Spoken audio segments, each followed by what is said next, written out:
Well, happy Sunday, everybody. We're live here again on the Order of Velvet Bite. We have an interesting show. Of course, we're going to be covering demonic possessions today and talking about that. But first, we are once again, going to question the reality, the nature of the reality, and what's real and what's not. And as you can see on the title, second half of the title on this one, I say something about Trump's. It looks like Trump ass, but it's Trump assassination. And I seen this video a while back, but I decided not to talk about it. Everything was, crazy and nuts in the world. So I thought, well, we won't cover that one just yet. But I recently came across it again, and Owen Benjamin was analyzing this video. It was another view of the Trump assassination. And I, of course, had heard lots of stuff at the time about the Democrats thought it was fake. And I thought, that's just crazy. But we're going to go into that part. We're going to go into really how everything's just bloody well fake and insane. And it's all on this news system. Anything that's news, anything that's electronic, television, radio, print, the internet, it's all a control system, and you have to question everything you watch. Even question me. I mean, I'm certainly not getting paid any money to do this. I'm doing this out of my own hobby and out of my own interest and analysis of the world. But most everything is a narrative, and it's a narrative I wouldn't mind so much if it was a narrative that benefited you, but it's not. It's a deceptive narrative that is not to your benefit, but it is to the benefit of a few psychos who run the whole entire system. Now, before we get into these video clips and analyzing this, of course, remember to click that like button. I know you guys want to. Click the like button. You might want to tap the subscribe button. You might want to hit the bell on YouTube that will alert you when this show is going live. And of course, leave a comment. And don't forget to subscribe. You can subscribe for free right on the Patreon or the Substack. There's paid stuff, but you can also go look at free stuff. Of course, the Substack is orderofvelvetbite.substack.com. The Patreon is patreon.com/CW/Order of Velvet Bite. And all of those links, the easiest way to get to them is melissadonharris.com. melissadonharris.com. Let's see if a few of you are entering the chat. Oh, Jonicide's having breakfast. He's going to tune in a bit. He's got to get home. I thank you for being such a loyal watcher, Jonicide, and Mrs. Jonicide, if you're around. I hope you're having a great day.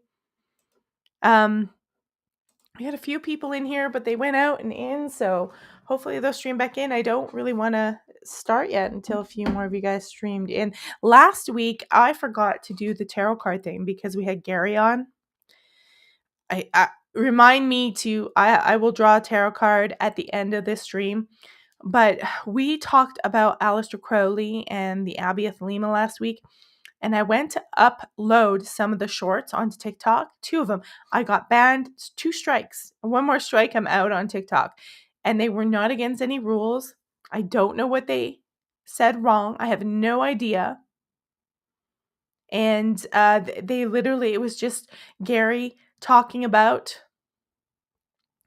Gary was literally talking about what happened to the house in Loch Ness, in the Boleskine house. It wasn't anything. It was crazy. So I'm in hot water on TikTok for I don't know what reason. I did not do anything deceptive. I think they might have me targeted because I mouthed a few people off there.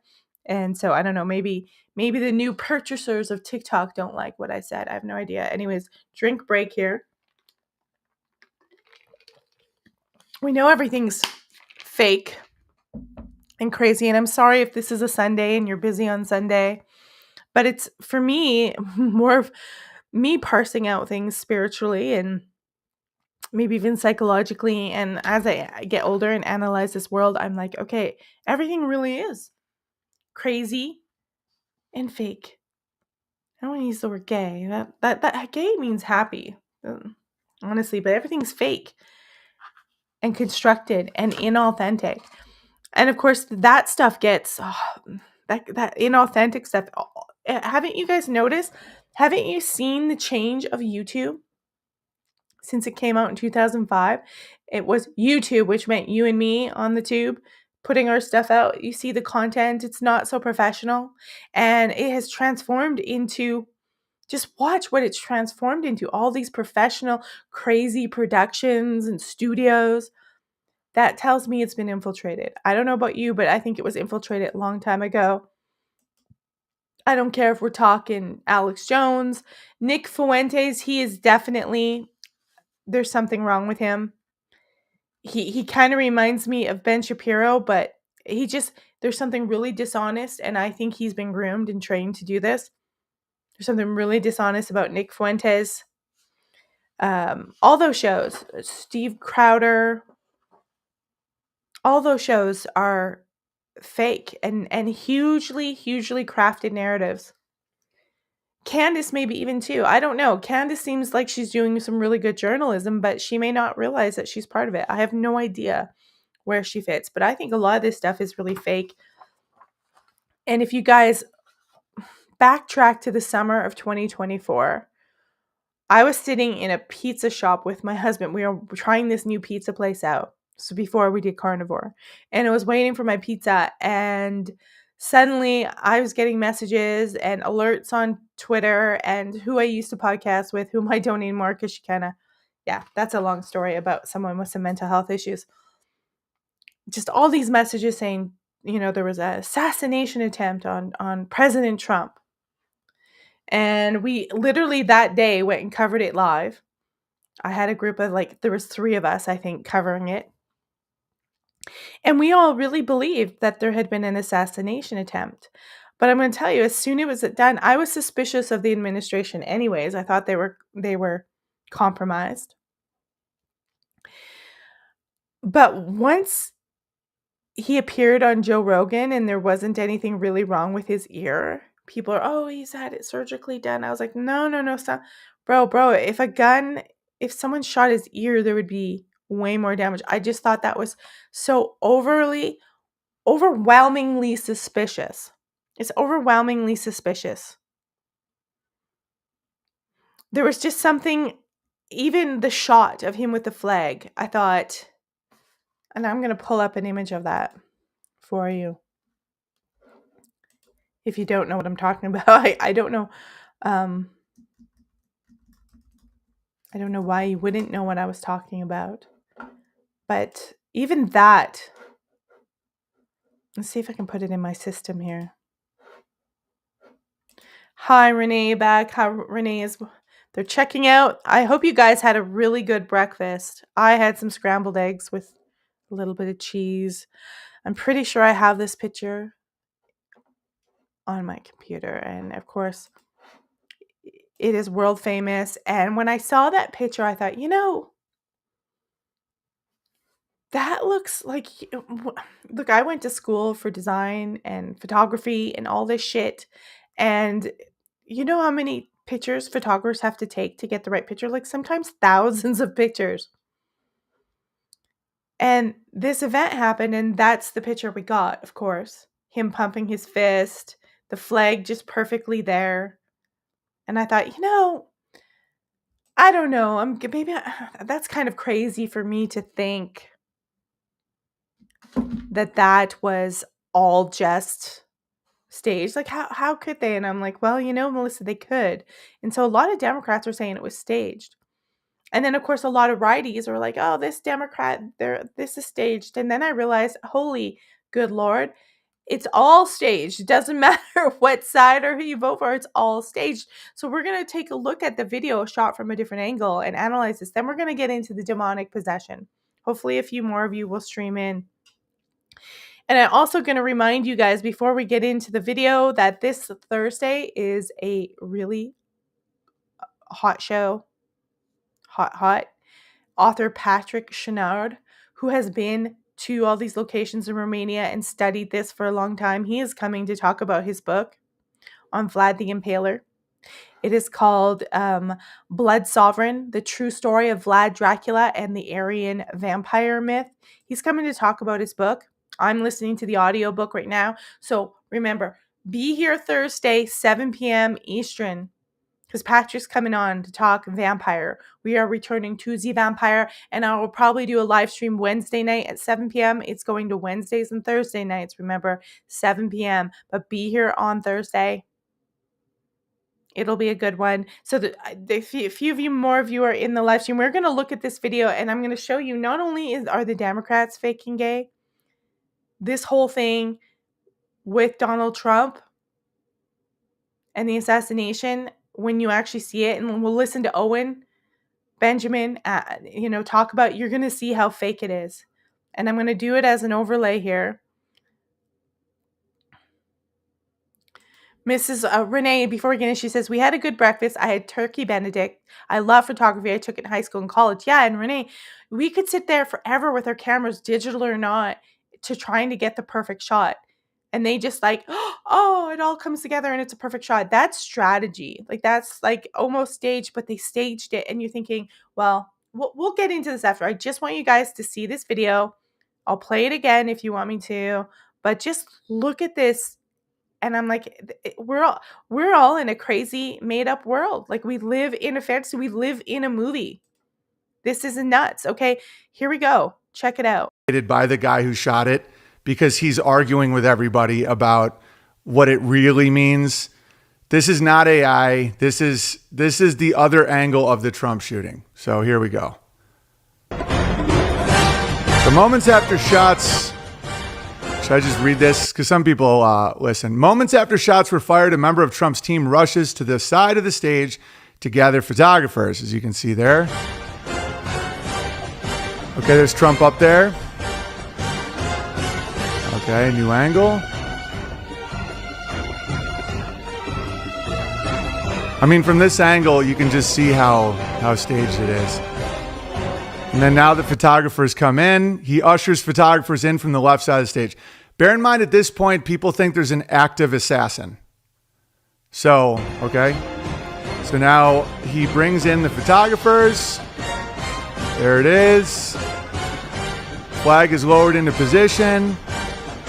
There's the famous shot. And there he goes. Everyone's just taking pictures.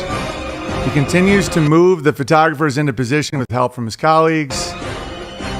Because the people that are in denial about this, even the guy I think that shot the video, like, their argument is, no, their heads are down. He's trying to protect the photographers. They just keep shooting. No, I mean, obviously not. So pictures. So again, shot fires. Okay, this guy goes out. He gets the photographers, pushing them in. They're taking pictures. Now he doesn't keep pushing them. They're taking the iconic photo, and that's not remotely what it would look like if there was a shooting. Okay, that's not safety protocol. There's nothing about that. Okay, see that? They're literally taking the shot. The shot's been fired. And if you go and watch the original footage, as soon as the shot's fired, people are screaming and they're down. But you see them ushering in the photographers. Like, they're like, come on, get a picture. And then they literally start lowering the damn flag in there. Like, the crane is lowering it. It's not in scene. And then you can see them lowering it so they can get the perfect shot. 100% stage. Dorothy says, I thought the blood didn't look right too light and almost clear looking. Yeah, and they can do that. He could have had, it would be interesting to go, they call it a squib, I think they do in Hollywood, where it's like fake. And a lot of people covered this. Kirby, welcome. You missed the video. I'm going to play it again for you guys. Sorry, if you guys are listening on audio podcast, we're going to look at this again. Go to the YouTube channel at Order of Velvet Bite, and you'll see it. But it's worth looking at this again and again and again. My point isn't to hash. It's already happened. My point is to show us the world we lived in is a stage play. We're in a stage play, you guys. I'm going to play this one more time. Check it out. By the guy who shot it because he's arguing with everybody about what it really means. This is not AI. This is the other angle of the Trump shooting. So here we go. So moments after shots. Should I just read this? Because some people listen. Moments after shots were fired, a member of Trump's team rushes to the side of the stage to gather photographers, as you can see there. Okay, there's Trump up there. Okay, new angle.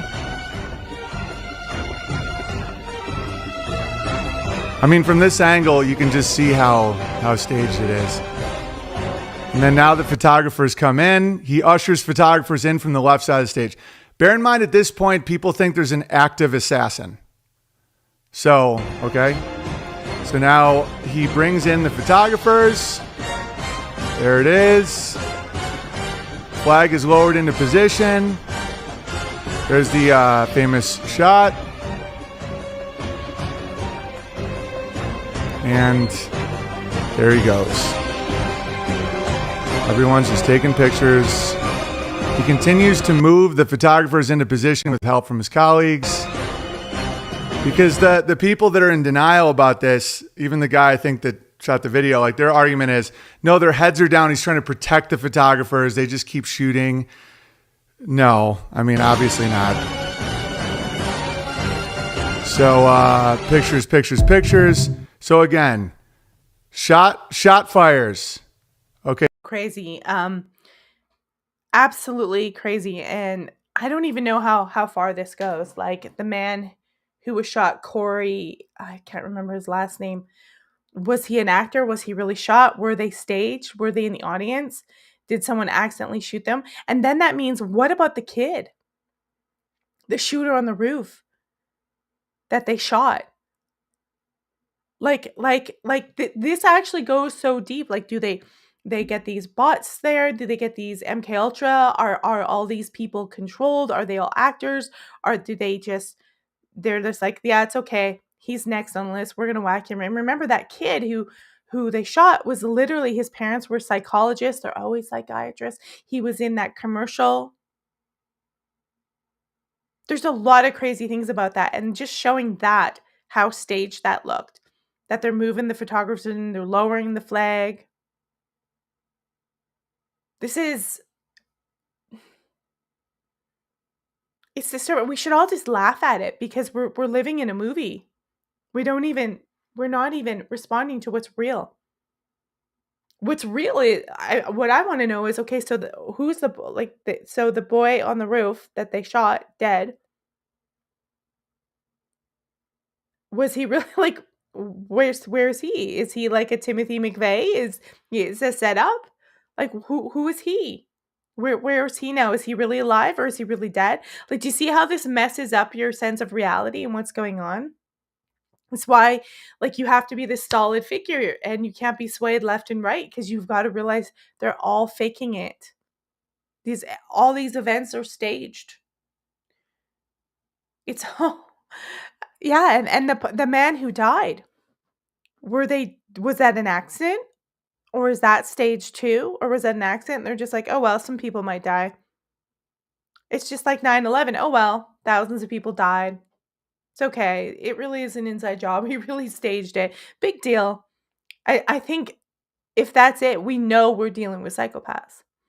And then it brings us to the Charlie Kirk stuff, like, oh, is he really? Is it really? What's going on here? One thing I know is that we got a lot of corrupt pastors who's have a job history of taking over administrations, trashing them. They start off as good Christian administrations, taking over them, trashing them, creating scandal, then taking over them, and then turning them into money laundering churches. Rob McCoy. So speaking of fake and crazy and insane, the whole Charlie Kirk stuff now, all the evangelists, all the people who go to these churches and believe these snake pastors,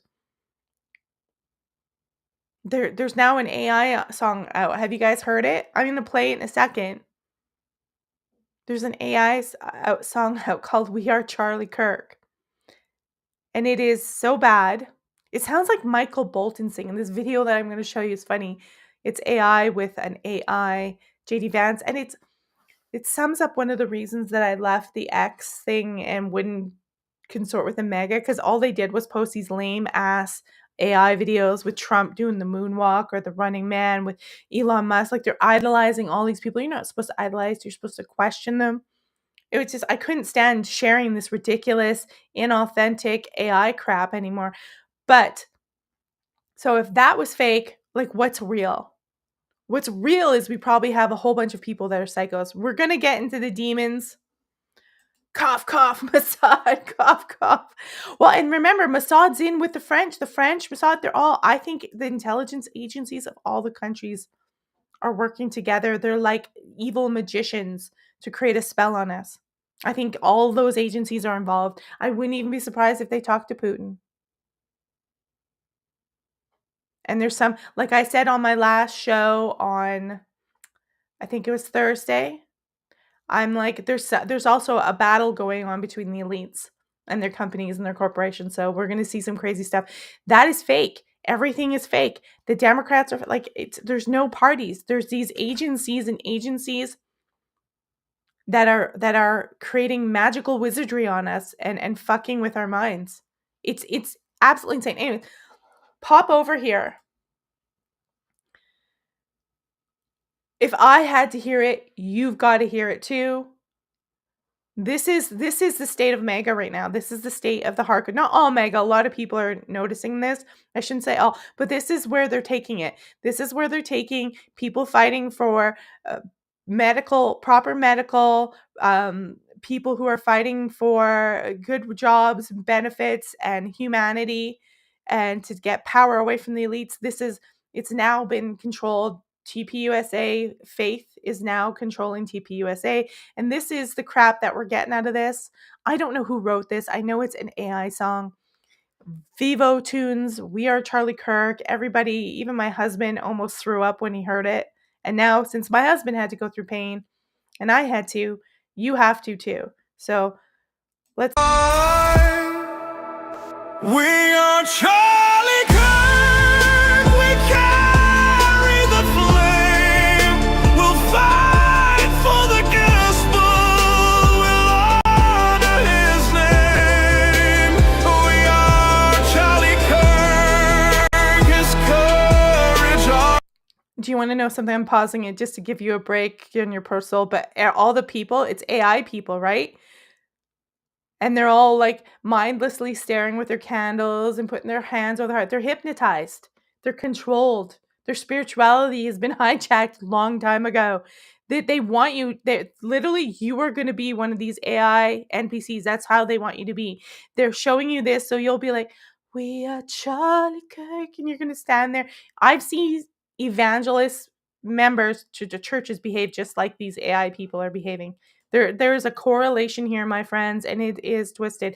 Now I have to torture you some more. Together unbroken, we'll make heaven known. Okay.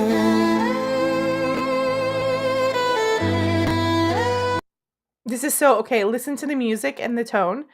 On my next show, I'm going to talk about vibration and logos and how vibration makes shapes and stuff.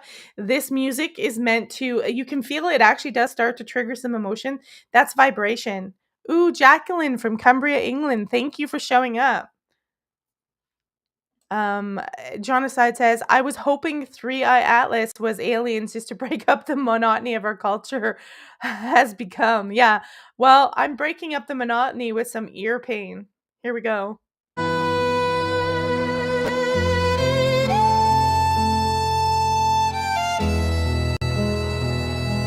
husband, a father, his family held near.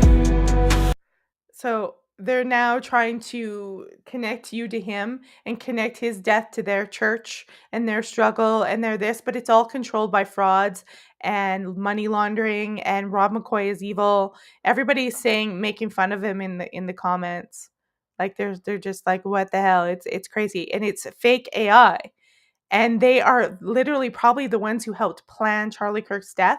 If he's even dead, I'm going to start believing that one too. And now they're marketing it, they're benefiting off it so they can control the people. They're tracking the people who attend their events, and they're also um, money laundering through TBSA, allegedly. A home built on scripture, on faith without fear. Okay, and I think the Bible is propaganda. It always have. Tom McDonald did it better. Yeah. Well, and Tom McDonald loves Ben Shapiro, and Ben Shapiro is just manipulative. They're all manipulating us into war and crazy, and then they give us this junk just to make you feel good. They're evoking your emotions like, I love, it's so amazing. And I swear to God, I've seen evangelicals are like, and they'll call us negative and we don't love God, but this is how they look like NPCs. This is how they put them in the trance. They also take the Bible and they propagandize it more and twist the words and use it for their own political gain. They do this all the time, but right from the beginning, even Old Testament, you could say that was their form of propaganda. These written works are propaganda, and once they know what you believe, they know what to pump out to trigger emotions. It's making me sick. I feel like throwing up. The world tried to silence, but his voice remains. No, his voice does not remain. He has been hijacked, and replaced with a bunch of money laundering psychopaths. Innocent echoes in Christ, it sustains. That's actually should be sacrilegious. It echoes in Christ, it's sustained. So Charlie's voice is now Christ's voice. Do you hear what they're saying? It's so bizarre. Not into the Abrahamic religions. Well, I always gave the Abrahamic religions a fair shake, genocide, because I'm baptized in the Church of the Good Shepherd, Anglican, but kind of Catholic. But once I realized the history and how things are trying to grasp from the goddess, and I'm not saying, oh, the mother goddess religions were perfect. You can just see that it's all these made up notions. And a lot of our original, even the polytheistic gods, were probably based on a real king that existed, a real man, and they've mythologized him. And that's what they've done with Jesus. They've just mythologized it. And they use these elements that work on us as human beings about this magical man who came to save us. And I'm telling people, like, no one's coming to save you. It's in you. You can manifest stuff. We'll learn this, that we can project stuff, manifest stuff, call out. Once you see the propaganda, you can't unsee it. It breaks the spell. That's the point of seeing this stuff. It's not for me to make you depressed and trash your religion. It's to see how they're using religion to manipulate you. So once you see it, you break the wizard's spell. They're like a wicked wizard. They're not a good. They're like Gargamel, okay? They're not nice. They're not here to do us good. They're here to trash our Smurf village, okay? I don't know what other analogy I could use. I'm sure you can come up with some. But once you see it, you kind of break its control. You snap out of it. You if you're listening to this music all the time, you're going to be like those NPCs in their crowd. Like people literally mute. They use the music, the logos, the storyline, the narratives. They have the characters, all the people preaching to you all the time. It turns you into a puppet, mind controlled human.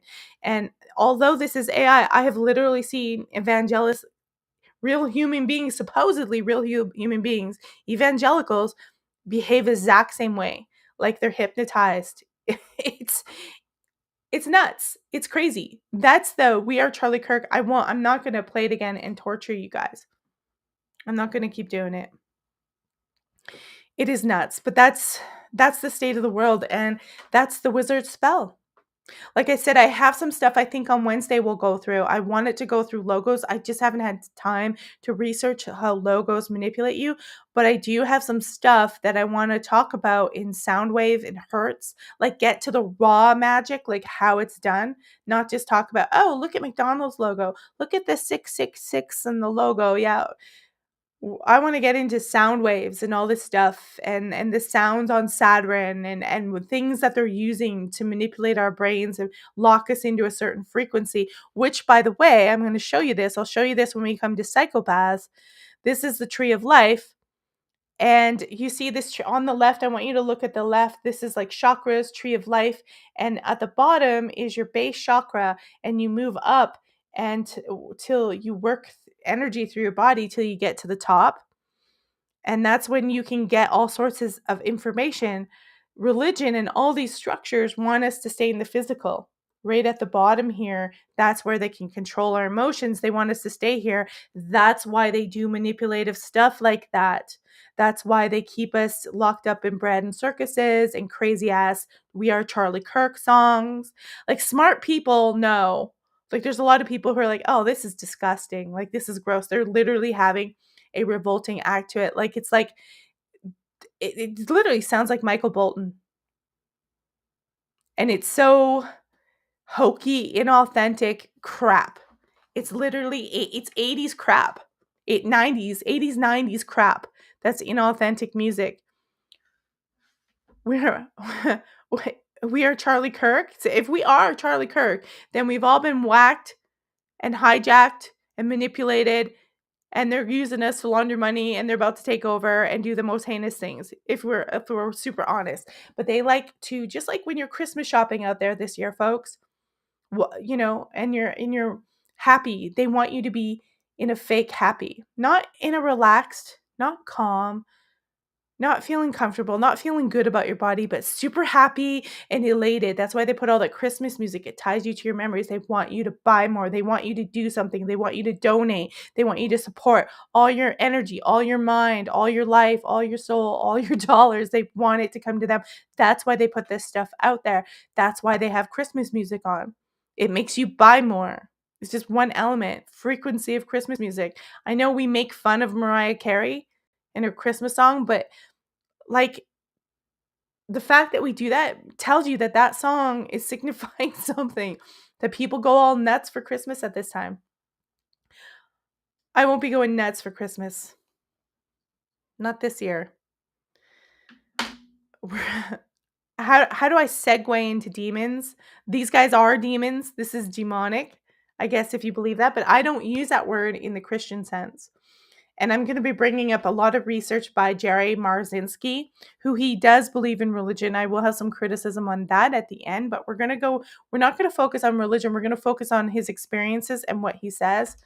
Now, I'm going to read you a little bio on him before we get into this, and we'll get into the demonic part of...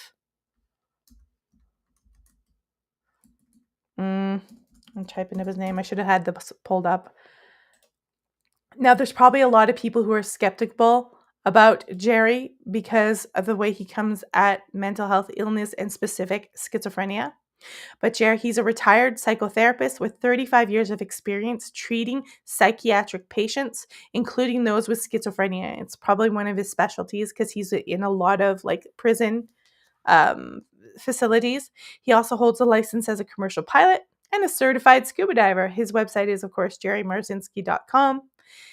He presents his theories attributing schizophrenia to parasitic entities separate from the patient's consciousness and a part of a larger predatory force.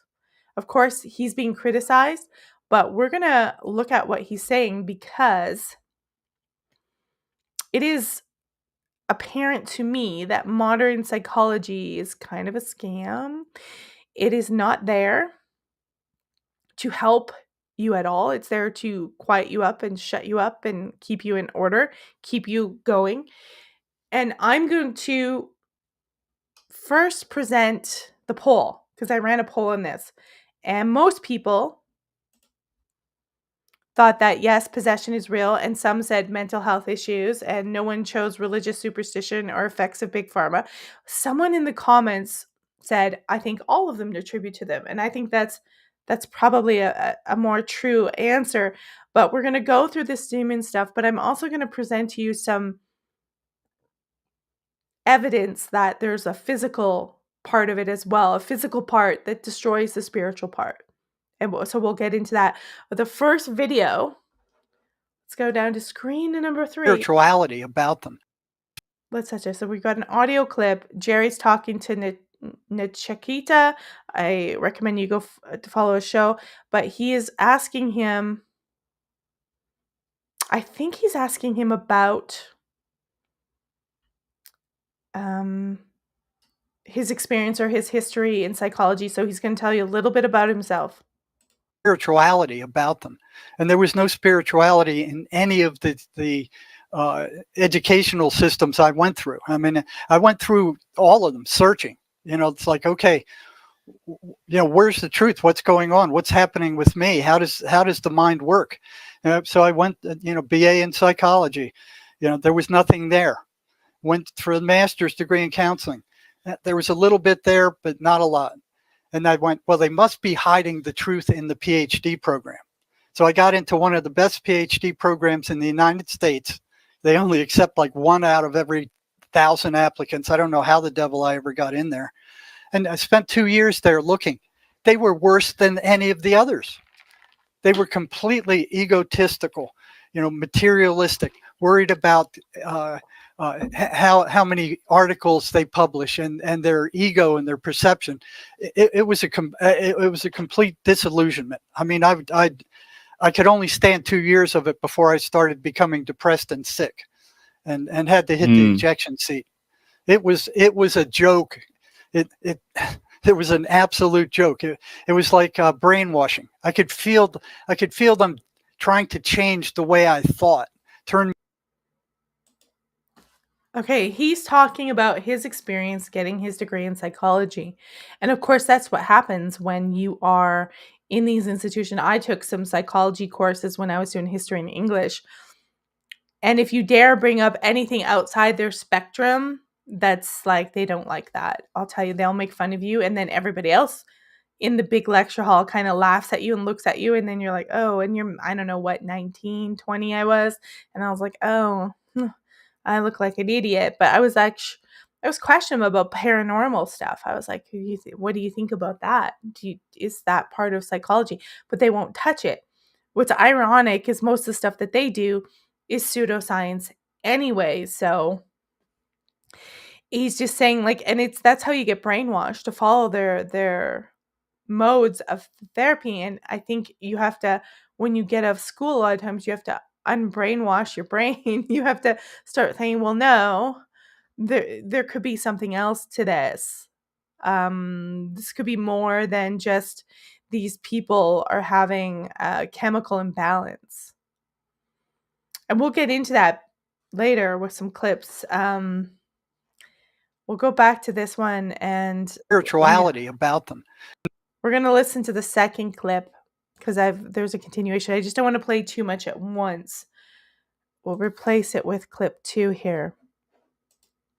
There's something really cold about it, and I think this is the key, is cold and clinical, but also it's not just cold and clinical. It is not understanding what the source of the crisis is of mental health issues. And they don't solve the source. They don't go to the source. They don't solve the issue. If they wanted to solve the issue, they would go back in time. We are going to go back in time in a little bit here, but we're going to review some of this stuff. I've got a few clips, but we're going to go back in time, and I'm going to kind of meander on about what I think is going on. But this is part 2 of that same discussion. They're totally out of it. Yeah. They're totally out of it. So what makes a person susceptible to these demonic voices? Like, is it trauma? Yes, is it drugs? Is it a combination of things? Yep, it's a combination of things. The biggest one is trauma. You will not find a schizophrenic who has not been severely traumatized. Okay, so what that does is it lowers your energetic frequency. Because what it does is it creates what we call negative identities. Okay, and that's one of the things that Mace handles. So in a trauma, you make a decision about yourself, and it's not a good decision. You don't make good decisions in traumas, and then there's an overwhelming sense of negative emotion in a trauma. You're just overwhelmed by it, and it doesn't feel good. It's not survive. It doesn't help you survive, and it lasts forever. So the ego jumps in and it goes, "Hey, let me help you with this," and it takes it and it buries it in the subconscious mind and then locks it down, but it's buried alive. So it continues to affect your thinking, your relationships, your behavior, your decisions, all of that, almost like a computer virus that is in the back of the computer, and it's affecting the computer, but you can't see it. So psychology and psychiatry, they have no idea how to get it out of there, because they don't deal with the spirit and the subconscious mind. Okay. So they have no idea how to get it out of there. It's something lying dormant or active behind you have compartmentalized your body or your ego and its wisdom's compartmentalizing trauma, and it's literally turning into the entity. It's like stored energy, and they think it's a brain problem, an inability to balance chemicals. But of course, I mean, there's no real test. They don't know how to show that. They have theories. That's why I say they call me crazy for talking about ghosts and wanting to ask them about paranormal stuff, but they literally deal in theories and pseudoscience without a lot of testing. Probably the biggest test they have is coming out of World War II, Nazi Germany, all the medications there, and MK Ultra, and all the drugs they've just secretly tested on people. And what's funny about our society is they're not testing drugs to help heal people. They're actually re-traumatizing them, which would allow more crazy stuff in, theoretically. And we are going to come up to some solutions. Let's go here. I promise you I'm not going to play anymore We Are Charlie Kirk. I'm not going to be that mean. But we are going to we're going to travel back in time, then we're going to continue on with Dr. Marzinski here. But I want you to see something. I've known about this for decades because I was looking at schizophrenia because we had a relative with schizophrenia. And although it's probably always been there, you could probably find traces of it throughout society. There was one period of time when it started to skyrocket, and that was the Industrial Revolution. Okay? So even AI is giving me, what I thought would happen. The Industrial Revolution may have influenced the prevalence of schizophrenia due to factors like urbanization, changes in social and family structure, and harsher living conditions. What is that? That's called trauma, my friends. They don't mention chemicals. I figure chemicals in the factories have something to do with it as well. Although the illness was not created by it. It wasn't created by it? Yeah, no, they don't think it was. They said influence.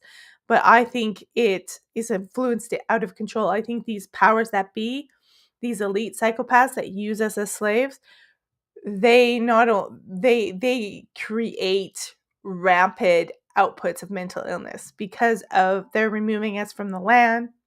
They're removing us from, so much stuff. They're removing us from what's nature because we are part of nature. And once they tear us from that, put us in the cities, bomb different countries, wars, shuffle people all around the world, there is one form of trauma right there. So they're saying urbanization, stress and hardship, changes in family structure. It was diagnosed, 1908? First mentioned. They're saying there could be some genetic and biological perspective, but here's one of the issues. There is people where when they have schizophrenia, it's random, like they'll have random hallucinations. We're actually going to go give you the official I'll give you the official definition of schizophrenia right after this. But a lot of the stuff that Marzinski and that people are dealing with isn't random hallucinations. Like if I just hallucinate a butterfly and it's just gone and it's random. It's not random. It's actual whole narratives, personalities, and people and things that are around all the time. And so it's not even random. So the random stuff doesn't apply to a lot of people who are experiencing it. And that's one of the clues, that's one of the hints that there's something more. So industrialization put this in overdrive because of the trauma it was causing people. And I don't doubt that those chemicals gave people brain damage, but they're also traumatizing people, pulling them out of their local villages, their family structures, their security structures, and pushing them into places where they're not safe. You get prostitution on the rampage. You get tons of serial killers, which goes crazy in the 60s, 70s, 80s, and 90s in the 20th century. But this is an interesting area where people could probably look more as to what was happening in the Industrial Revolution, because I think that AI just gives you this simple overview. Oh, it's not the cause of it. It just sort of influenced it. It influenced it. They're the original social influencers, right? These giant psychotic factories, which don't think anything we have today is operating any different. They're out there pillaging and plundering and socially influencing mental illness all over the place. So it tells me that the other thing we have to keep in mind is the same people that have profited from this industrial revolution started running the psychiatric stuff and all the companies. So the industrial revolution creates all these mental health problems. Then it opens asylums. It creates, factories for drugs, and it starts experimenting with drugs to shut the people up that are wounded from their industrial revolution. Did you see how fucked up that is? Excuse my language, but that's messed up. It's some messed up stuff. Schizophrenia. The official meaning is a chronic mental disorder characterized by a split between thoughts and reality, leading to symptoms like hallucinations, delusions, disorganized speech and thinking, and a lack of motivation or emotional expression. It can make it difficult to function in daily life, but symptoms can be managed with consistent treatment that includes medication, therapy, and social support. Usually people just get medication. And by the way, I'm not trying to stigmatize anyone with mental illness. I know people and family members who had mental illness and stuff like this, but I think it's worth exploring different avenues like Jerry Marzinski has for 35 years, as opposed to the classic strap them and put them full of meds, because they don't have an answer to this, because their entire system that they support is probably the biggest cause of this, the biggest cause of the trauma. And of course, there's lots of people who have trauma from their parents and families and churches and all sorts of stuff. And as to why they develop schizophrenia, that has nothing to do with this, but you could see why. I think more of the Industrial Revolution should be explored because it skyrocketed, and so did mental institution. And I think people were probably just normal on their farms doing normal things. And I think a lot of these mental illness is a natural response to crazy environments and abusive environments. And they just go, oh, they're mentally ill, throw them in, just get rid of them. They're not, I don't think we realize how much slaves we are. Just get rid of them, drug them, strap them up. Who cares? It doesn't matter.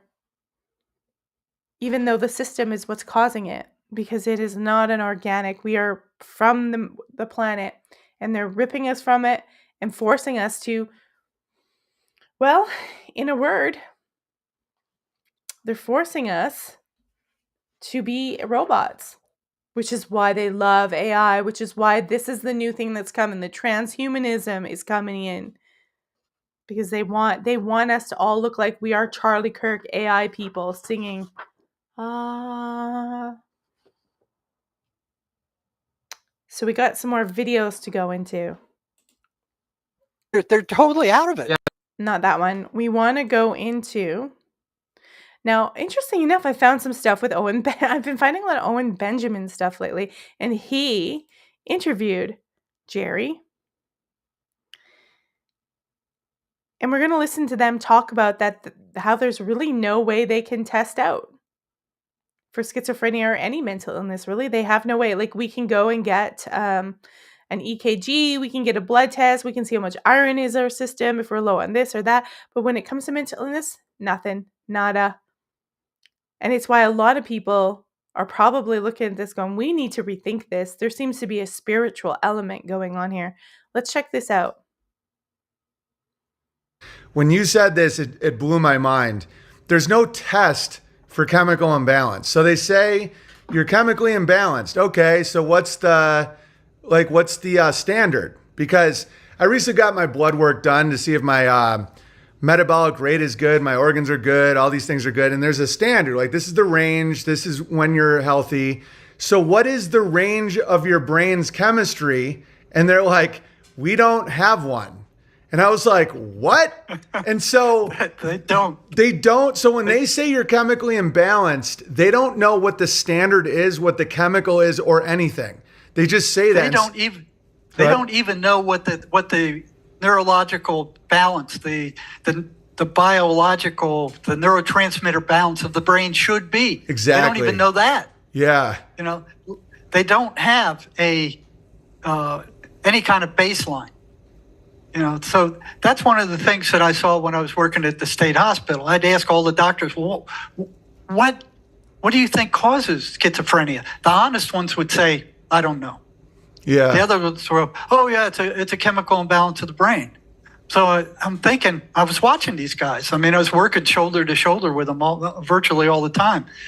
Never did I see them do any kind of lab test, any kind of blood test, any EEG, EKG, any kind of, No.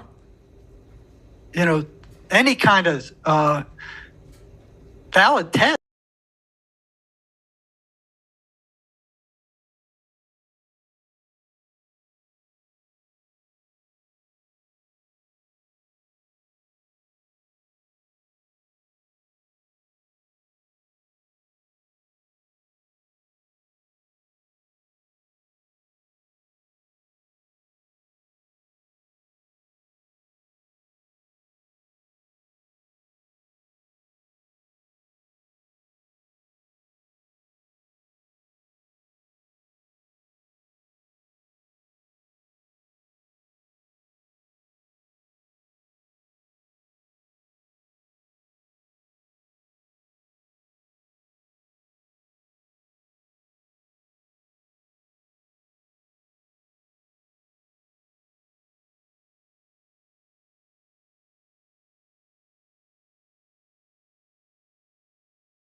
No sound again. I'm so sorry. Psh. Okay, so anyways, like I was saying that you all didn't hear because it got muted. I could go into a doctor's office and just have a list of symptoms. I feel this, I feel that, I'm hearing this, I'm doing that, and then they can just diagnose me. Here you go, here's some meds, whatever. There's no test. They have nothing that they can give me that says, here's schizophrenia, here's this. Oh, we know that schizophrenia is connected to plaque in your brain or something. They have no test. They don't know. And a lot of mental illness, they don't. Now, let's just say somebody like Annalise Michaels, she had epilepsy. There's probably a good indicator there that an illness was affecting her. Excuse me. And whatever they had for treatment just wasn't working. And then she went off the meds and they started to rely on the Catholic Church. And it got worse and worse and worse. I think there are instances where you can point to, but schizophrenia is one of those tricky ones.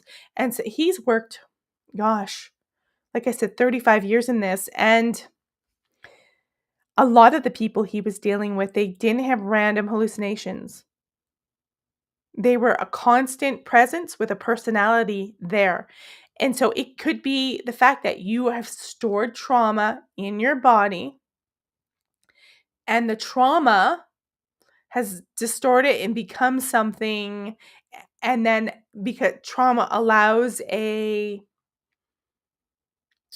easier access to you from other realms perhaps, or other entities or parasites as they call them. So they see that trauma, you're trying to stuff it down, but it's always there running in the background, and then more of these negative entities just are attracted to it, and then they just echo it and they kind of attach to it. Like he says, there's a pulling out.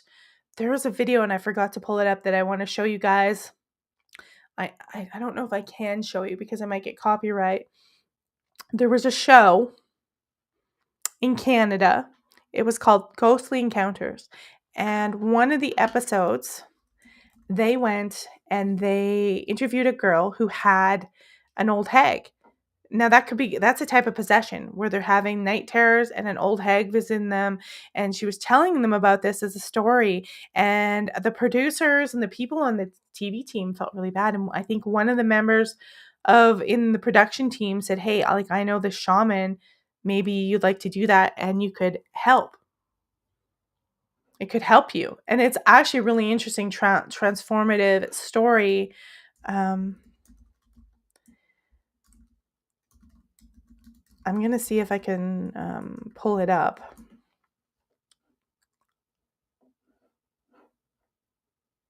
Yeah, here it is here. So she has this old hag encounter. I'm going to forward it up a little bit. We'll watch a clip from it.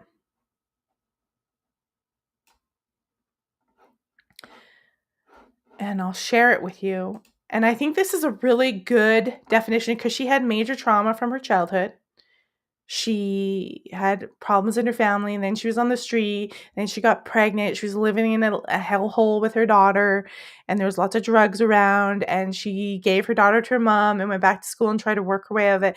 And she had severe anorexia as a control. They try to control things as a response to her trauma, and that's when this haggish figure started to come to her. And she's telling this story about this, and these producers, like I said, they were like, "Hey, why don't you do this kind of the shamanistic therapy?" And it's really interesting. I'm going to pull that video up. We might get striked for it. I don't know. Let's chance it. It's for educational purposes, YouTube. We are being educated. Not that you care.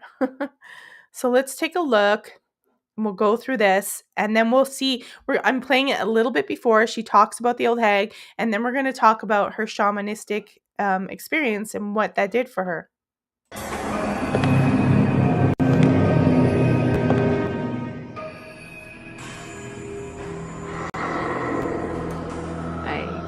So I think in this scene, her daughter wasn't home, and the old hag appears as her daughter. Snapped out of the paralysis, and she wasn't there.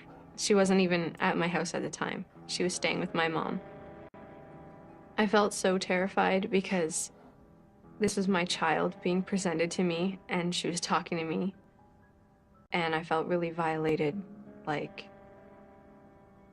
this is a family member, but it's not even them. It's something that looks like them, sounds like them, but it's not them. It was a really horrible feeling. It was just like, it was just pure evil, like pure malevolence.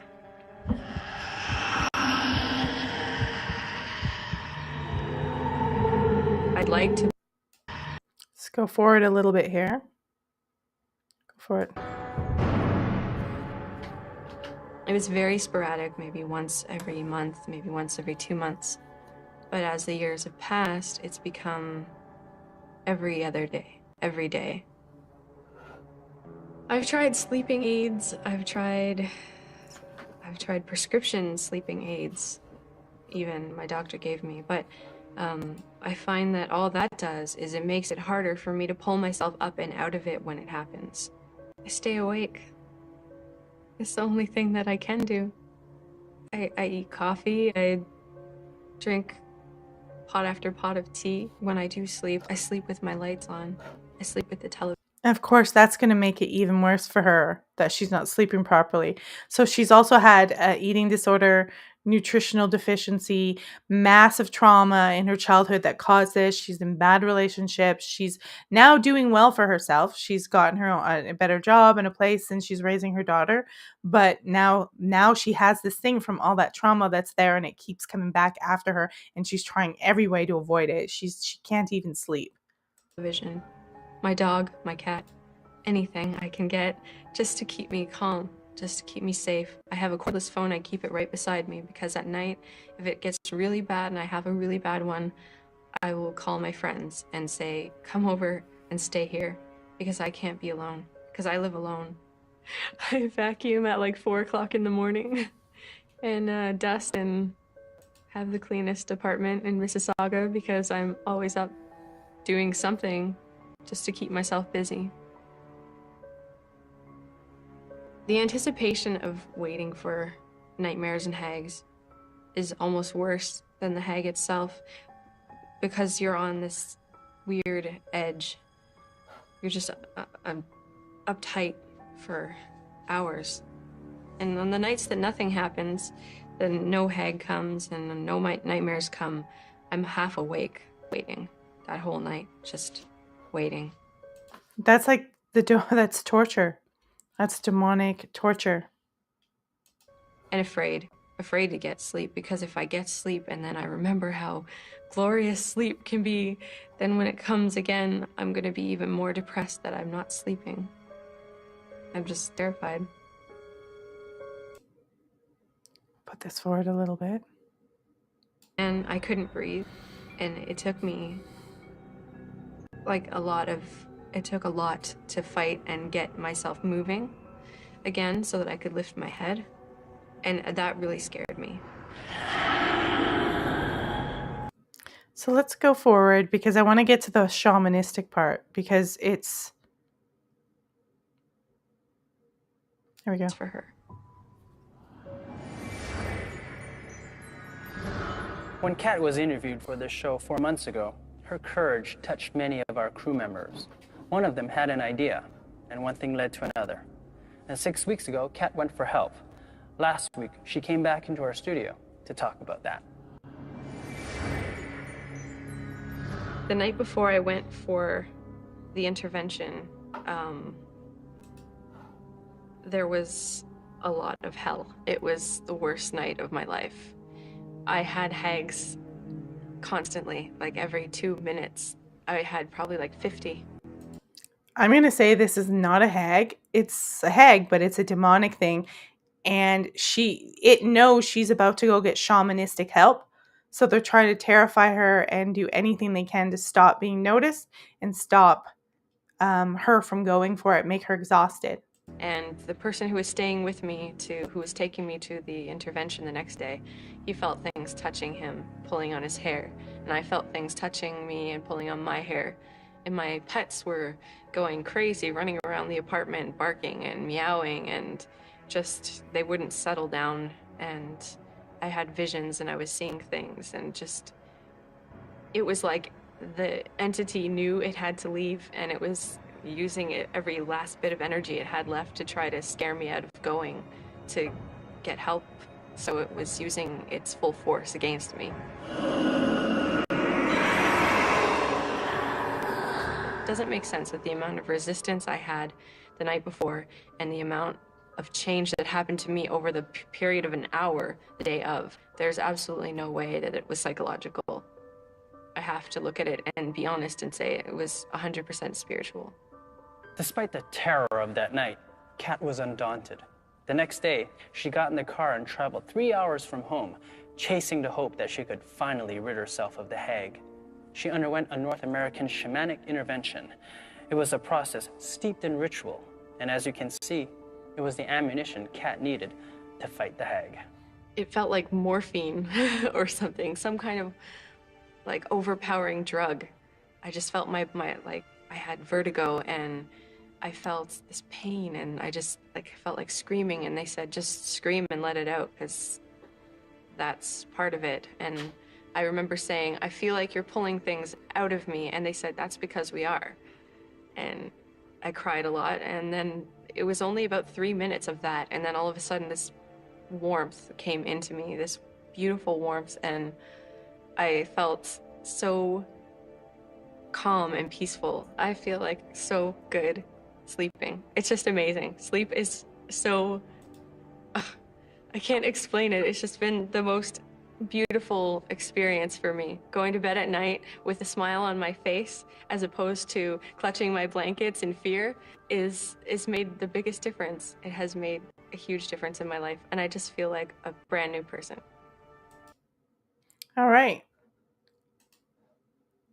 So that's the shamanistic journey. And it's like she said, she felt like they were pulling something out of you. And Jerry Marzinski talks about that thing that forms inside of you from trauma. And I have no doubt that that kind of trauma attracts other negative entities and is like almost like a portal. And part of that interview, which is really interesting, we didn't show it, but she actually had people stay the night and they saw it. So it wasn't just appearing to her, it was appearing to other people. And then it was appearing as her daughter, like really crazy stuff. So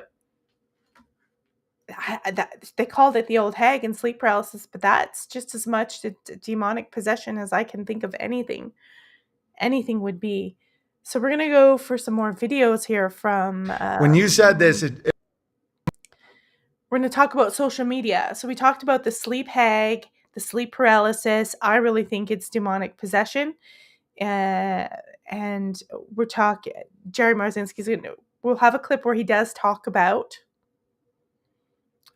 people in mental institution, the schizophrenia. I encourage you to look up his name, Jerry Marzinski. That's Marzinski, and watch this. I'll try and find this full interview for you. Actually, I'm going to give you guys the link to that video on the old hag. I'll pop it into the chat. You guys can check it out, but I'll try to find this full interview. You can go check it out because he gets into depth about really strange experience he's had with schizophrenia and schizophrenic people, criminals, and how it literally manifested as physical energy around the room and just really crazy things that psychology won't even acknowledge. So let's bring out another video here. Demons on social media, and I do have a video on a solution. So there are solutions. You can do a shamanistic solution, but Marzinski has a solution that he talks about as well. We're going to talk about social media and how this is like a portal for demonic activity. Here we go. on social media, you'll see them talking like demons. They'll be like, kill yourself, just kill yourself. Like, you're a piece of shit. Like your wife's a whore. Like, your mother's a whore. You kill yourself. And I'm just like, that's them. That's that, dude. It's them. Like, you'll go on Reddit or some of these pages and it's just all lies too. They're also super comfortable with lying. They'll be like, oh yeah. Oh, Owen's trans. Owen's wife's trans. Owen's wife's trans. Owen's trans. They they're all secretly lying and stealing. And dude, they're under a creed where if you believe them, you're at fault. Like, they mock you if you believe them. And dude, I watch it because they started mocking him and saying, look how stupid you are. Now, if you believe them, you're at, like, well, they'll just say any lie. And you've talked about this where it's like, you had a patient that like stabbed himself in the eye because the voices said, if you stab yourself in the eye, will go away. And then they just laughed at him, you know? Yeah, after he did it, he gouged out his eye. And they came back and they started mocking him and saying, look how stupid you are. Now you're look like a monster. Nobody's going to want to be around you now. How could you believe us? You know? So they do stuff like that. One of the horrible ones I heard was, I heard this twice, is where there were a female that was plagued by these things because her father had badly abused her. I mean, badly, physically, sexually, emotionally. She hated the guy. So she was hearing voices, and she went to the dad's funeral when he died, and she was happy he was gone. It's like, thank God, he's out of the picture now. I don't have to deal with him anymore. And she thought the voices came back and they mimicked the father because they know about the low frequency stuff that people have done. Okay, so they come back with all this stuff that nobody else would have known, and go, hey, I'm still here. Remember when we did this and when we did all these horrible things? Oh, man. And she's just like blown away. All right. Yeah. They know all these things about you. That's why it's got to be some component of your trauma that's inside you that attracts other entities and gets distorted, and other entities sense that pain and they kind of use that as it's like lighting up a candle, but it's a dark candle for them. They sense that that's a good way in is pain. Eckhart Tolle calls it pain body. You can imagine all the different kinds of pains in the world throughout all of history that's lingering around. One of the things that I would recommend everyone to do, I think prisons should do these things, is like everyone gets like physical parasite cleanses and proper vitamins. Their meals are shitty, so I think everyone should be constantly like have a cleanse, like a parasite cleanse, and see if that helps. Because if you actually do have a real physical parasites, that can cross the blood-brain barrier. Cats have one. It's like toxogondii plasma something. It's a name that you get from cats. That's why you can't change the cat litter box. It crosses the blood-brain barrier and they can't get rid of it. And it can drive you crazy. I think that's why you have crazy cat ladies. Because they're getting some kind of parasite. So there's physical parasites and there's these demonic parasites. And they could be like a physical parasite, but in a spiritual realm where they're like, oh, look at that negative stuff. Look at all this thing. And that's an easy target. They've got some shame to hide. They've got stuff to hide that they don't want people to know. Let's go after that. And of course, that happens all the time on social media. All the time. Where people come after people's pain or they try to dig up crap. That's why our government wants messed up people. That's why they want to spy on people. That's why they want people with dirty, dark secrets, right?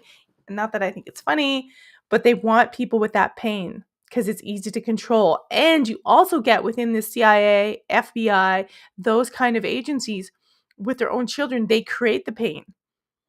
Because they know it's a portal to demonic stuff and information that they can't access. So they do it to their children, either to mind control their children, or their children are like some access to some other information. Remember, you had Jack Parsons, and I want to do a show on him. I have to do a show on him on Jack Parsons and the Moonchild, Space Odyssey 2001, Jack Black and his mom. It's all linked.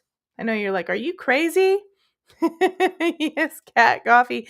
You got to be careful. Look, I'm not saying not to have cats. We have a cat. You have to be careful, especially if they're outdoor cats, just changing their litter boxes. And you have to keep, you got to keep on top of that. Pregnant women should never change cat litter boxes. Ever. That's why they tell you not to do that.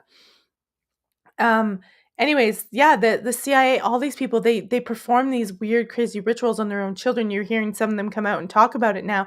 And there's certain therapies that they have to do to, I like the Jack Parsons myths. There's a lot of myths, but there's a lot of stuff to Jack Parsons, the weird stuff they were doing. Even Aleister Crowley was like, okay, bro, get lost. I personally think he was offed. I don't think he killed himself accidentally. Cats drool, dogs are cool. I love both cats and dogs, so you're not going to get me against cats. One of my favorite pets was a cat, and I have my dogs, and I love my dogs, and I love our cat. So I like them both, but you got to be careful because that's why you have, I'm convinced that's why you have the stereotype of the crazy cat lady, because they've got some kind of weird cat parasite. That's just me, but they should do that. CIA, FBI, they know this stuff. They know trauma creates this connection to some kind of psychic ability. I think they know how to do it. I think they understand that they can create a connection and certain entities to come in so they can find out information.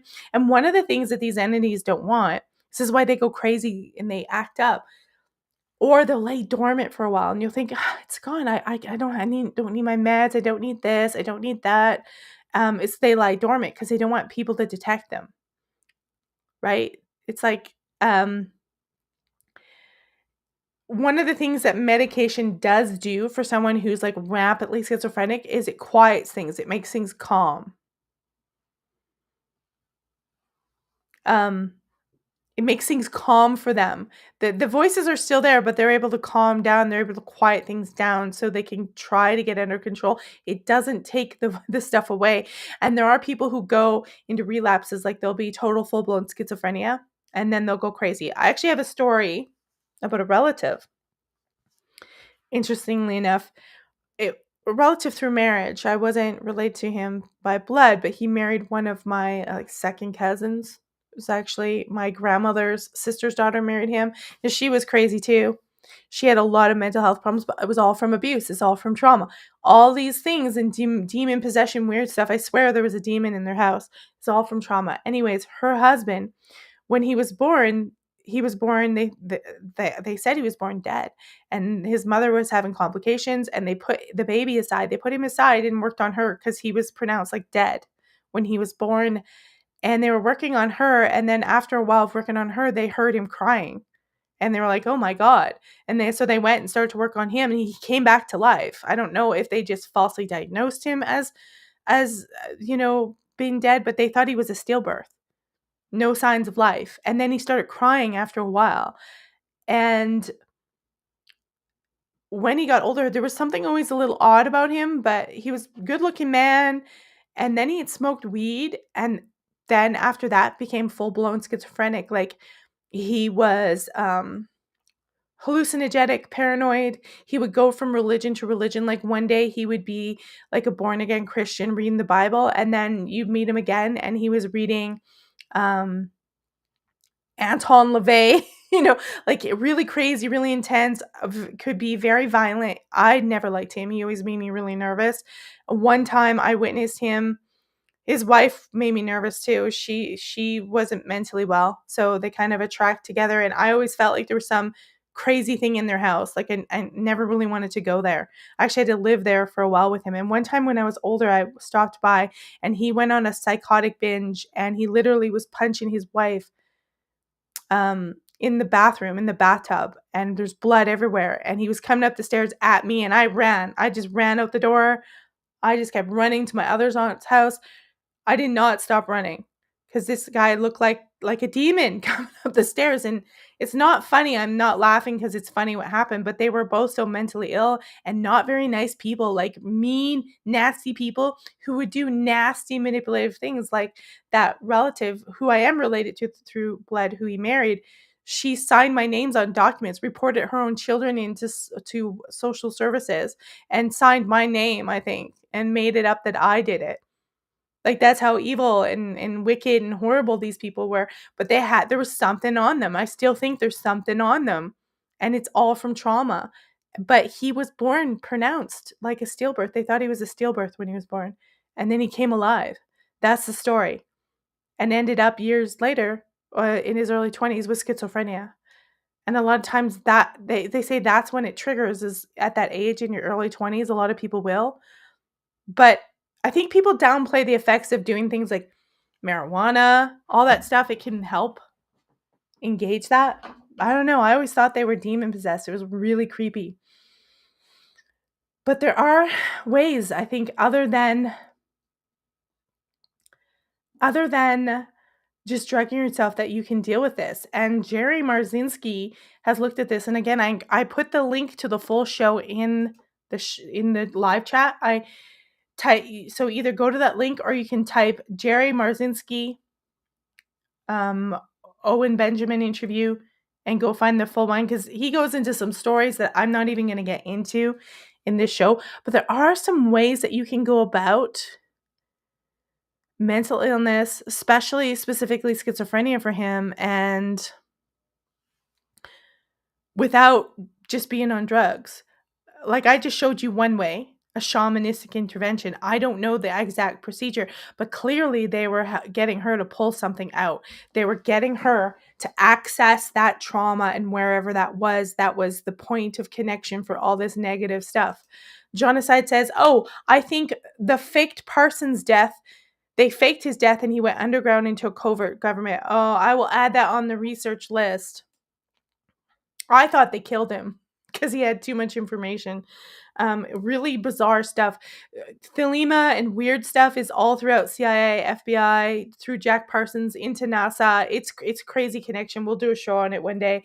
I need to get somebody on to help me navigate that, I think. Anyways, solutions.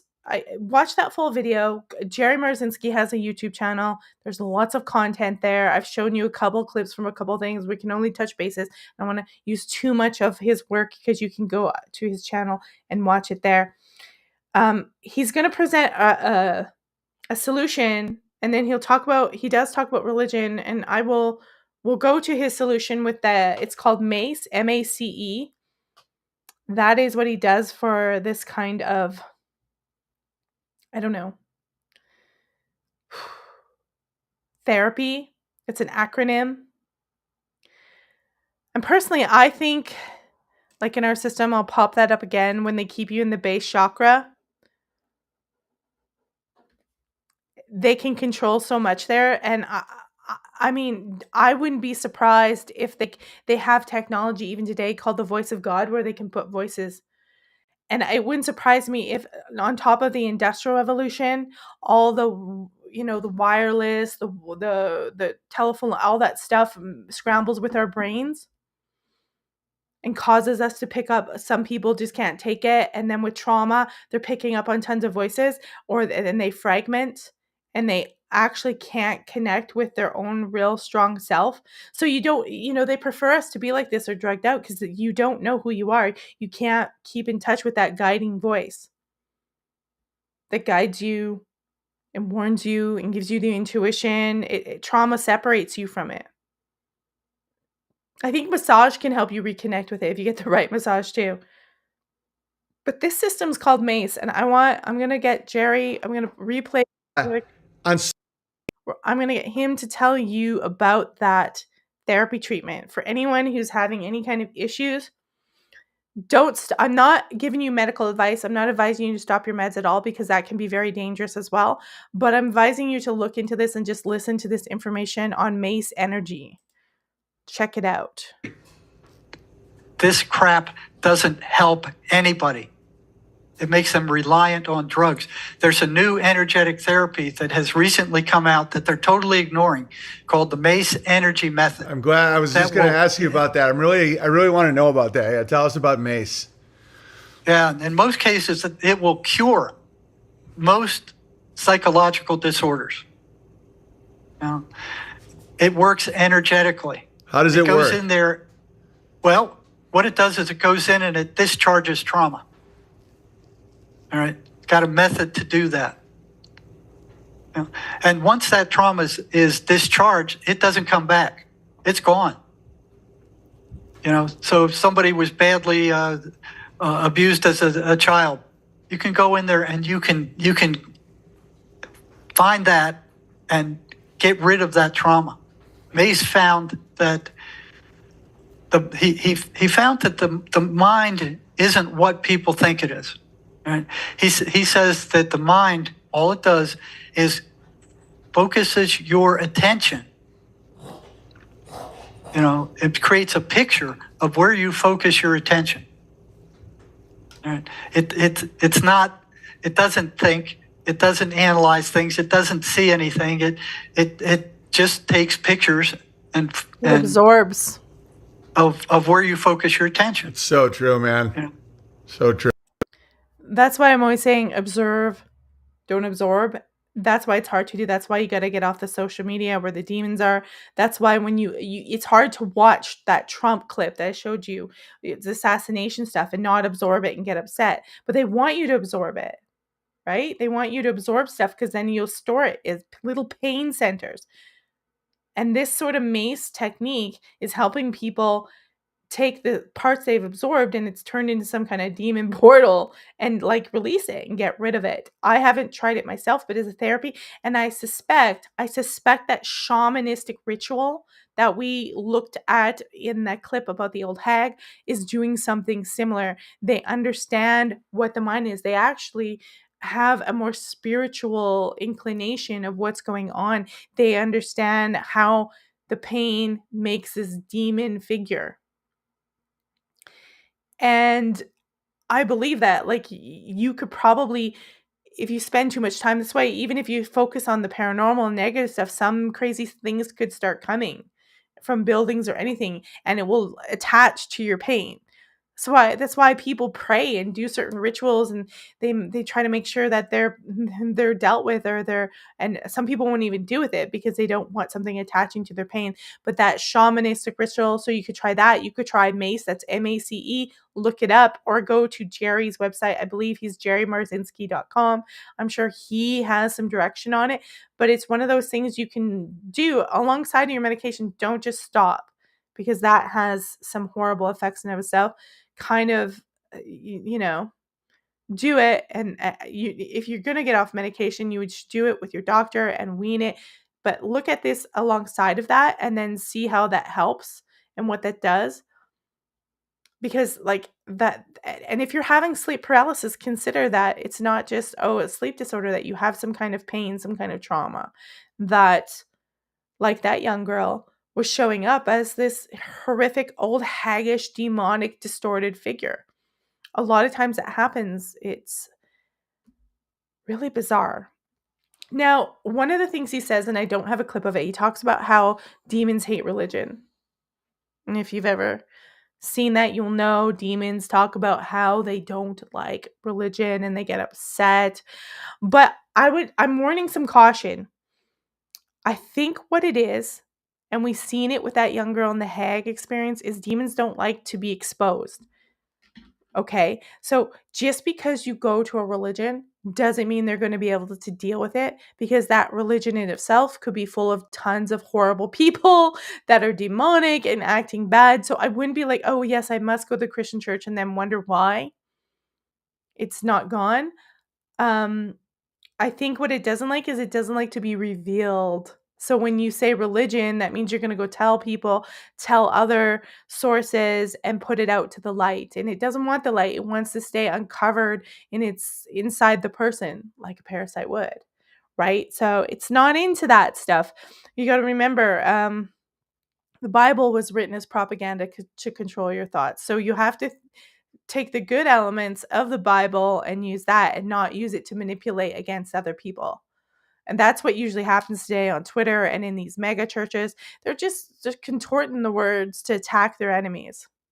That's what they're doing. And you can see that's how the Old Testament's written. It's almost like propaganda to go against your enemies of all these other gods that existed in polytheism. That's what I don't like about it. Demons hate being identified. There's many negative demonic people hiding under pious personas within churches, within organizations, within Boy Scouts. It's all over the place. So you can't just do that like a Sesame Street version solution. I think you need some real person who understands how the mind works. And I'm assuming this mace procedure does that, or that shaman who understood this person has a negative thing. They have to be willing to transcend this logical thing and transcend certain boundaries to bring that thing out and then banish it. I don't think a lot of I don't know that the Catholic Church does, because the Catholic Church and Christianity denies demons for the most part. You're getting your priests and stuff that will say that, but I find most priests have a dark issue. They can't own land, they can't be married, they can't have sex, they can't have normal relationships. I just find there's something weird about that in and of itself. And there's a lot of propaganda going on there. So you have to be really cautious, and you have to, I would check out the MACE, the MACE, or consider some kind of shaman that believes in that concept that they can pull it out. I'm not saying it's going to work for you. I'm not, I can't tell you. And check out that video, both the interview with Jerry Marzinski and the one on this old hag. I put both of them in the live chat. Or you can type in Jerry Marzinski, Owen Benjamin interview. For the other one, type in Ghostly Encounters Old Hag. Ghostly Encounters Old Hag into YouTube, and it'll pop up. You'll get it. It's right there. Very interesting stuff.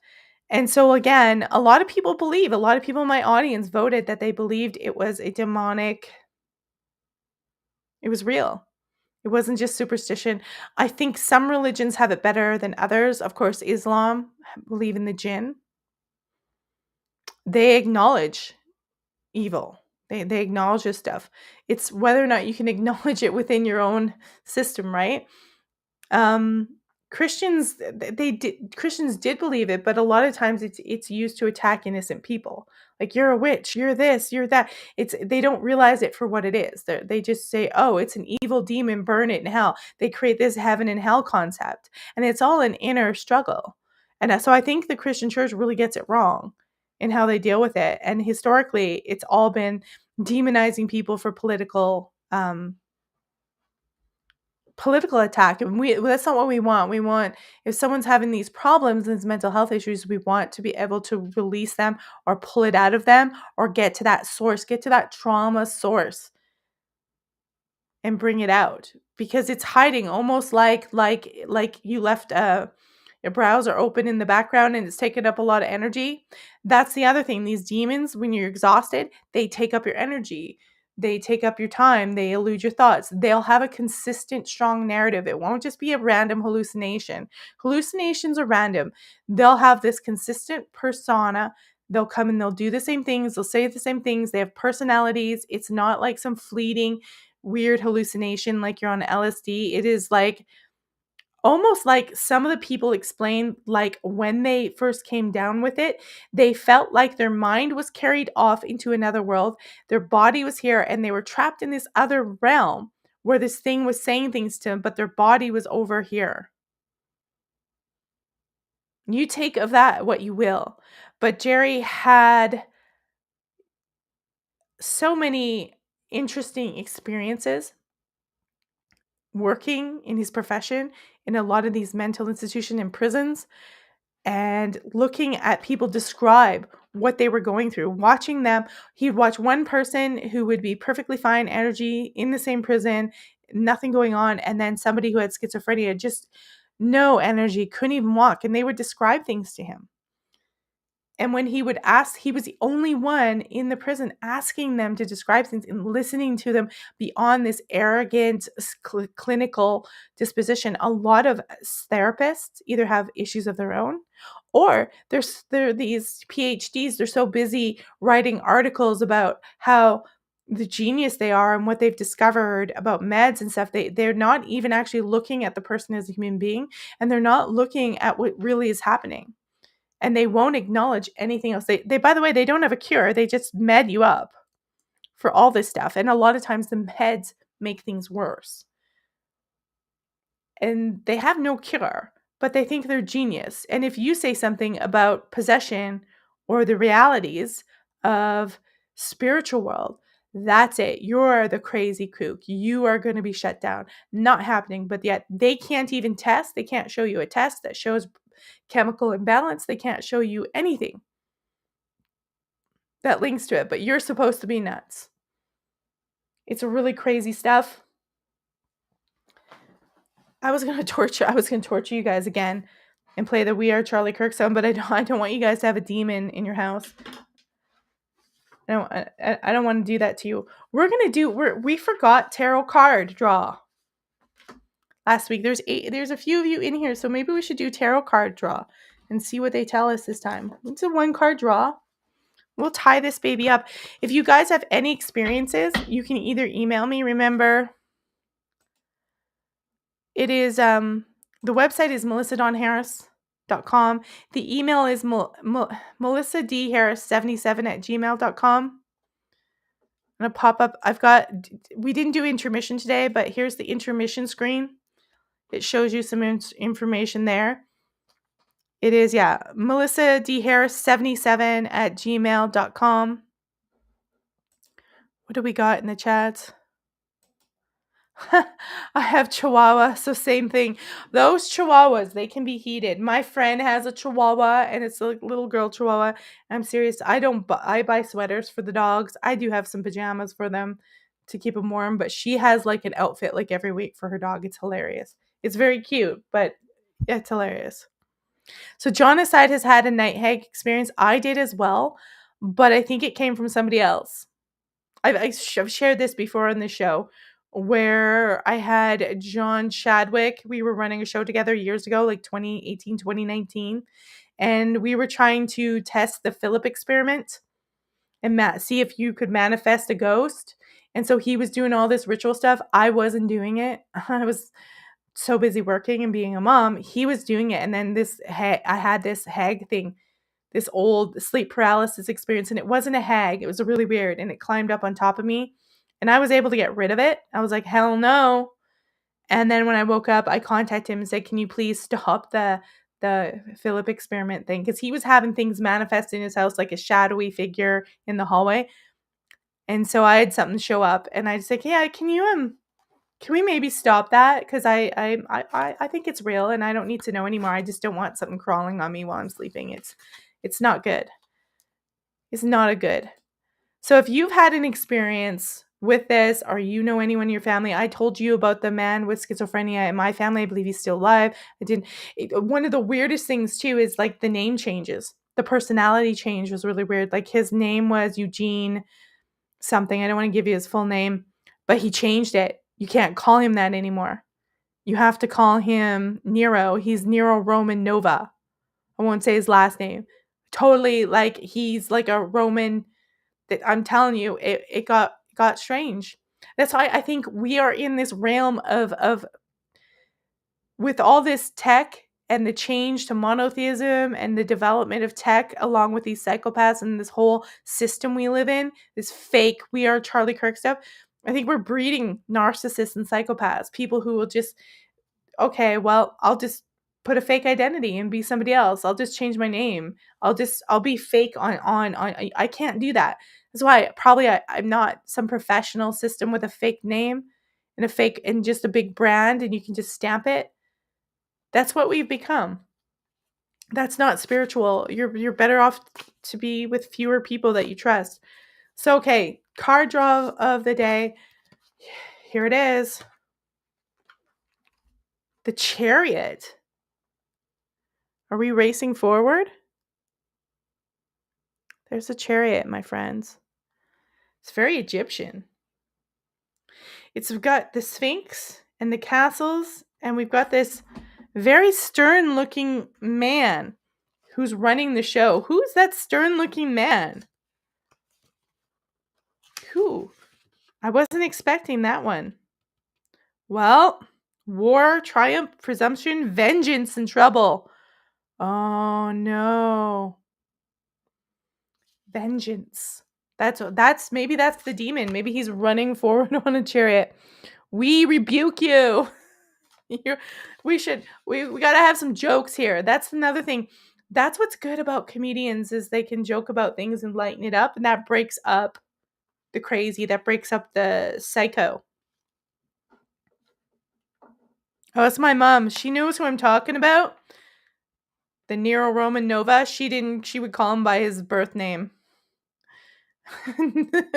It's weird when you have to call somebody like you've known them as one name and then suddenly you're like, hey, hail Nero. It's fucking nuts. It's crazy. They even changed the last name, like a different last name, everything. And I think the whole family is over there is probably mentally. I'm not laughing at the mental illness.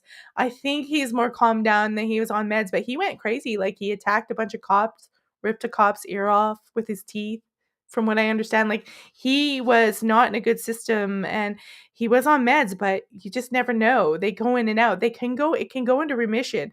And I would encourage anyone who's suffering to just stay on your meds. Don't go against your doctor. Don't go off your meds because it keeps you calm. It will keep you calm. But look into the mace, look into shamans, and look into stuff like that. Don't not listen to your actual physician and doctor because that's important. And going off these meds can be pretty vicious. And there's a lot of shit that, excuse my language, that I find Trump. It's crazy. Someone says the vocal part of Gen Z, John says the vocal part of Gen Z has narcissistic tendencies. It's weird. That's why I think Nick Fuentes.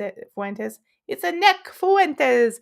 Nick Fuentes. I think he has he's in with the government. He's influencing Gen Zers, and he's sneaky. He's a sneaky snake. I think he's been groomed for something. Mark my words. I think he has. Look, everything could be fake. Candace, all of them. Steven Crowder definitely is. That quartering guy. He's, oh my God, the people I see. So we got the chariot today. Triumphant. It can be vengeful. A little bit. I'm hoping something's not going to take revenge on us. We can block you, rebuke you. So if you have anything in yourself today, guys, and you're watching this is a warning. It tries to come for revenge and get you. Mace, M-A-C-E, look it up. Look up that video. Don't spend too much time. Go do something fun after this show. Don't spend too much time with demons because you'll get depressed. But yeah, the show on the Old Hag, really interesting one. It was one that stuck with me. And I've watched that series lots of times since I was younger. It's probably from the early 2000s. But the Old Hag one stuck with me. And of course, you can look up the Owen Benjamin, Jerry Marzinski. And Jerry Marzinski has a channel on YouTube. So many fascinating stories that I'm not going to go into or even, tell you about. It's just too many. This man had years and years. I just found my great nephew is schizophrenic and homeless on meth. I see him on the streets when working. I'm very sorry, John, aside that. So Jerry Marzinski's son is in the same situation and he can't convince him. He actually has a trauma. And I think sometimes when you battle demons, they come and attack other people in your family that are weaker if they can't get you. It's a really sad thing. And meth is one of the worst drugs that lets them in. It's really bad. I have a relative who's, I don't know if he's homeless, but it's not good. And meth is one of the ones, and a lot of the relatives I know, they have huge trauma that I wish they didn't have, that I could just poof and take it away from. But it's inner work. They got to go see a shaman. They got to go do mace. But you couldn't, it's hard to convince them. They have to have free will. You can't convince them to go do the mace. But I would look it up. It's hard. That must be hard for you. I'm really sorry that you have to see that. I can identify because I have relatives who are not well, and there's nothing you can do. Because if you bring them in your house yourself, they'd destroy your life because they're that bad. It's a hard place to be in, but meth is a horrible drug. It's one of the worst, and a lot of people who are on it they'll try it a few times and they'll be fine and they'll think everything's good. Oh, I can try it again. And then all of a sudden one day that psycho demon voice it's there and it will never go away. It just doesn't leave. When I was on meth, I saw shadow people all the time. 23 years clean. Congratulations. It does. I think that's what meth does. It brings in the demons. It is it does the deed really well, and Jerry Marzinski actually brings meth up because I don't know if his son's suffering from meth, but his son is with schizophrenia on the streets and won't take anyone's advice, and the voices are dominating their life. And remember, this whole world we live in, it's always trying to put tons of voices in our heads and media, and you just have to shut it down sometime and just tap into your inner voice and be quiet. And it's also important, like I said, parasite cleanses, lowering the sugar and the sugary drinks and the carbohydrates down, having some good protein, some nice vegetables, healthy real oils, getting all that shitty food out. That'll help you. Drinking lots of water, vitamins, everything. Yeah, it lowers your vibration. Exactly. It puts you there where you're easy to access. That's what trauma does. And it provides an access because you're always thinking about that trauma. And it's like you can't get it out of your mind. And if you shove it down and compartmentalize it, you might think you're fine and you're functioning. And then one day, all of a sudden, problems, depending on the situation. It's totally true. I try to do this work all the time because I have trauma. Maybe not as severe as some other people, but we all have to manage our own trauma and let it go and pull it out of us. Cord pulling, some people do cord pulling. I would say if you have had a really severe thing, just go look at these channels, look at the mace, but I would do happy things too. And comedy is really good.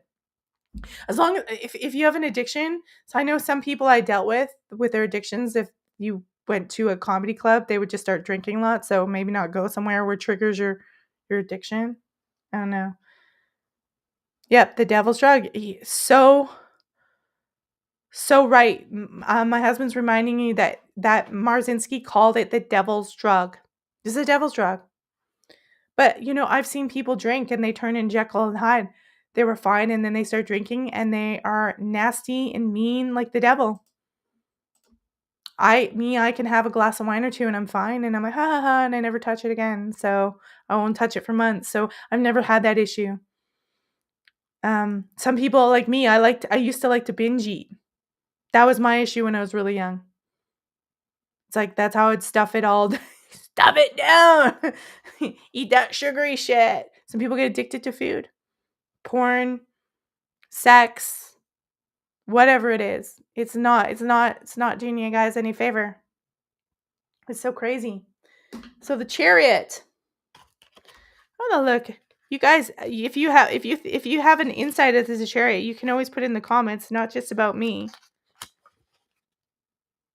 Yeah. It can be a providence, but it's also presumption, vengeance, and trouble.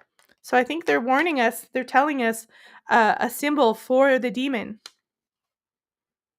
I saw a lot of that in the bar, working in the private sector. Yeah, I wouldn't, you'd have to have your guard up working in a bar, and that could give you trauma in of itself.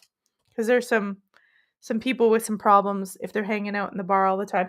I saw that. I used to run a lottery booth. You think, what big deal, Melissa? When I was young, I worked at a laundromat. When I was really young, I was a supervisor. I wouldn't call myself a manager. At one point, I was supervisor, and I ran Pure Later, Express Mail, and the lottery booth. And the people I would see doing lottery, and they would sit there all day and gamble. It was sad. They were literally crumpled up versions of themselves. So gambling's a huge one. Actually, I think they mentioned gambling, that it's a bad one. It's just as bad as alcohol or drugs. So gambling's another one. That's why these Bibles tell you don't gamble, don't do this. But if you also have someone saying don't do this because that doesn't work either. You have to come to a realization about your own trauma. Once you recognize your own trauma and that pain yourself, it doesn't bother you. You don't need someone to ban it. But if you have all this trauma inside of you and then it's all around, those things, it's like, come on, just have it. It's going to help you. Hey, Pyramid 7, yo, where were you? We're almost done. It's almost 2 hours up. It is truly sad. It's really sad. Banning it won't necessarily work because, like, here in Mormontown, they ban certain things. They just go on, next thing you know, they're like crackheads at a soda shop or crumble cookies. Like anything, you could do it with anything. You literally have to do that inner work. Shaman, Mace, remember, MACE, look it up. Jerry Marzinski's site. Check it out and check out those videos. I found it fascinating. Even on the poll that I did, one of my commenters mentioned Jerry Marzinski, and I was like, yeah, hey, I've watched his stuff. I would love to have him on. Maybe that will happen one day. Pyramid 7 says, I worked in the casino business for a few decades. Sad, sad stories. Yeah, I had so many sad stories from just running a lottery booth. And the old guy, his name was Alex. He was there all the time, and he'd want you to run the cards through in a certain specific way because he had some superstitions about it. He had no. It's okay that you were late. I was just teasing you. I hope you had fun shopping. He had no family, nothing. And when we found out he was sick in the hospital, me and a girl that I worked with went for flowers with him. I don't think he lived much longer. We're the only ones with the people who sold him lottery tickets showed up and gave him some flowers because we knew he had nobody and he just gambled. I don't know his history, but I know a lot of these people, they'd get their pension check or their welfare check or their disability check and they'd spend it all. And they would just go and line up at the food bank and spend their grocery money on gambling all the time, constantly. Really sad. Nobody in their life, really isolated, really sad stuff. And I knew it was wrong. I never liked gambling when I was young. I was always like, oh, but I was a little bit, obviously I was careful. I liked him. I was caring enough to go to the hospital with my coworker with flowers for him. But at the same time, I was just like, this is crazy. But we all have we all have our thing. Like me, it was binge eating. I like to eat food especially when I was younger. I just would sit there and just like I had a binge eating problem big time, which you have to always be careful. You have to talk to that pain, whatever it is. I can't tell you what it is. We got Maxi Poo is down here telling me all about his pain, telling me we gotta be doing some stuff. It snowed here, so I'm gonna see if I can let them out in the snow. All right, guys, remember, go look at the Substack, subscribe to that. You can subscribe to the Substack or the Patreon for free. It's patreon.com/CW, Order of Velvet Bite. And of course, it's orderofvelvetbite.substack.com. Sorry, I changed them. And all the links are at melissadawnharris.com. I appreciate you guys showing up and the support. Share this out. Bring your friends to the live stream. I will be back Wednesday. And of course, Thursday, Patrick Chenard, the true story of Vlad the Impaler. He was there. He's done studies on this for decades. You can find his book. I'm going to be listening to the audiobook all week till Thursday. He tells you about him linked to the Aryan vampire myth and how he feels it all links together and happened. He did tons of historical research on this. I'm so excited about this interview, and I can't wait for you guys to see it. So 7 p.m. Eastern this Thursday, December 4th. And I will be showing up Wednesday. I think we're going to be talking about some more esoteric stuff. I'll be here at 7 p.m. I don't know. Short show, long show. I don't know. I thank you guys all for coming up. Stay strong. Stay positive. Keep your chims up. And remember, it's all fake. It's all fake. It's all fake and gay.